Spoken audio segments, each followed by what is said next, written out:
Well, it doesn't happen anymore unless you're in the under-20s because they're all single age groups. Yeah. Unless you decide to run up, I guess. Might have to.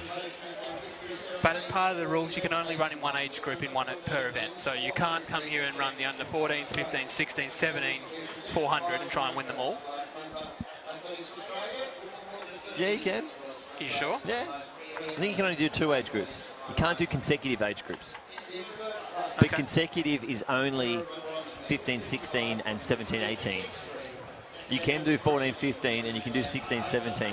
Okay, and so you can do 18, basically 20. in the combined age groups, they are as in all schools? Yes, yes. Okay. So 14s, 16s, 18s, 20s, they're the only ones you can do.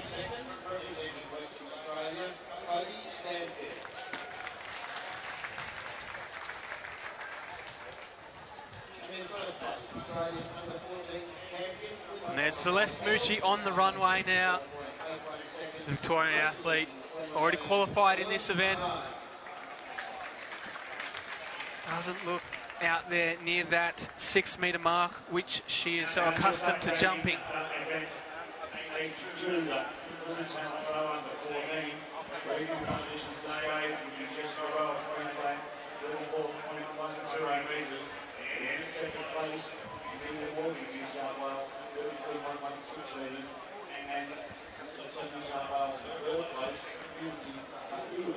So as I said, Celeste has jumped 6.25 in the long jump. She did that on the Gold Coast with a plus 1.5 wind. So she really is a class athlete.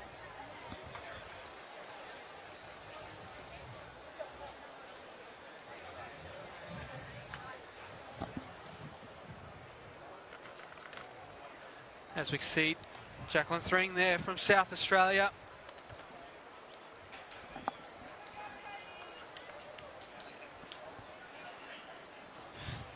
Plus 0.2 there for Jacqueline. On the runway next is Ashley Bennett from New Zealand. Just going through her mental preparation here for her attempt. A lot of time, the field event athletes really like to visualize their attempt before they start it. It's really prevalent with the high jumpers. You'll see them there, they'll roll their arms in front, just visualizing going through their attempt. And obviously this is no different here for Ashley as she charges down the runway. Not a bad attempt there. Looks like it's around that 5.5 sort of metre mark. Obviously we have to ensure that the officials have measured those signage boards well enough. The last thing you want is get those wrong.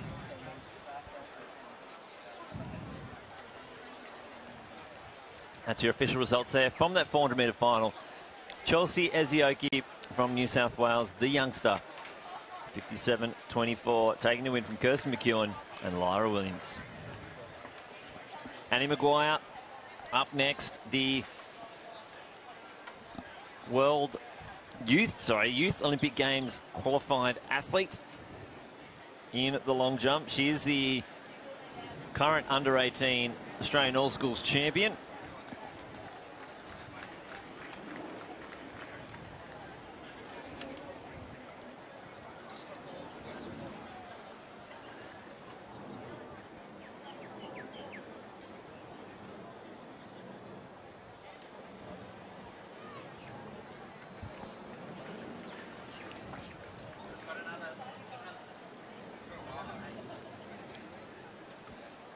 We'll just wait and see what Annie Maguire could get out on the pit there. 6.08, 6.07 and 6.06 she's done, and she's got some windy jumps over that distance there. 5.78 in her third round.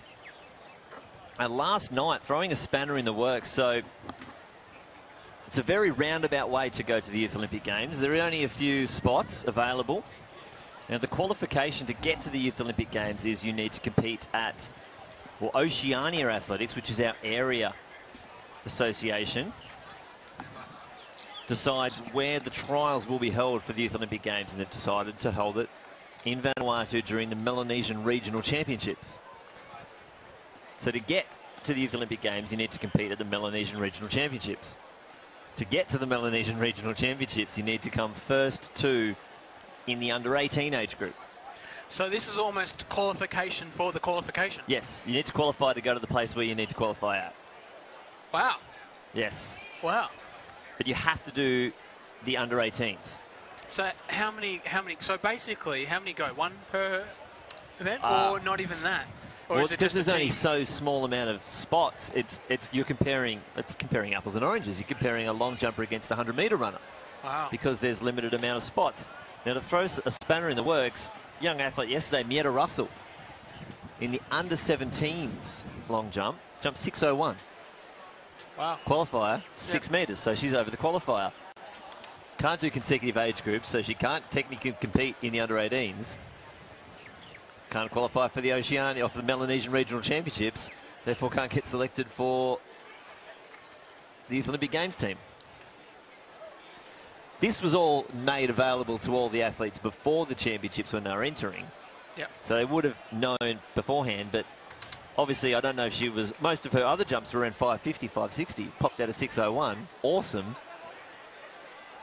Not sure if she knew that she could do that, but big jump. Yeah. And we do have a few athletes in the boat where they're actually, because for World Under-20 champs, you need to be turning 17, 18 or 19 in the period. So if you're turning 16, you're too young. You're deemed you can't go. So we've got athletes, one of our discus throwers in Queensland, Levante Sulma, she's thrown 52.83. She's winning all her events, she's 16. An athlete coming second, Talasanga Kia, she's throwing 50 metres. She's turning 17.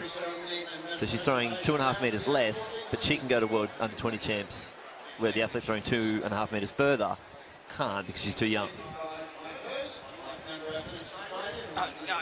So I always find it interesting I've got nothing to say when because they throw it against each other so many times, I'll report it and go, Talasanga, excellent work, 50-30, World Junior qualifier, Youth Olympic Games qualifier. Levante Sulma, 52.80, Youth Olympic Game qualifier. Yeah, I'm still trying to process this. It gets confusing behind the scenes. Yeah, it's not just as straightforward as one would assume. No. You'd like it to be. Go there, compete, get to go to a place. Yeah, obviously not diving too deeply into this, but it's one of those things where the requirement to go to the Melanesian Games. I like that part because obviously it increases the allure of that championship. It makes that one better. People will contest it, all that sort of stuff. But what if you're in a situation where obviously it's a self-funded trip, the Yes. Oceania Championship? But see, the crossover is Youth Olympic Games is fully paid. So you don't need to pay a thing to go to. It's in Buenos Aires. Okay. Still, can be seen as a little rough. Yeah. Oh, easily. But that's the thing, though. Sometimes there is no easy option in a lot of this. And obviously you or I are neither in the high performance area, so we don't deal with this on a daily basis. So, but I'm sure it can be tough. But Melanesian Games, great games. Yeah, exactly. Do love the old Oceania Championships. I think it's a fantastic event. I think it's one that athletes should strive to try and make more often. If we look at it last year, so in 2016 we took Marty Jackson. He's now made the World Championships, the IPC World Championships, now the Commonwealth Games. Last year we took Murray Goodwin and Larissa Pastanatsky. Yep. Those two athletes are now in the Commonwealth Games. I spoke to Murray while he's over there, and his performance went from a good level, but he really lifted it there. Came away with a PB in the winter. Yes. In his 400, and then from that point onwards, he's just gone through and then just progressed further and further and further. Now he's national champion. As we turn our attention back to the long jump runway. Caitlin Blackman, last athlete in the round here. This is round 3, so there will be a short break as they run through the top 8. This is Caitlin's last opportunity.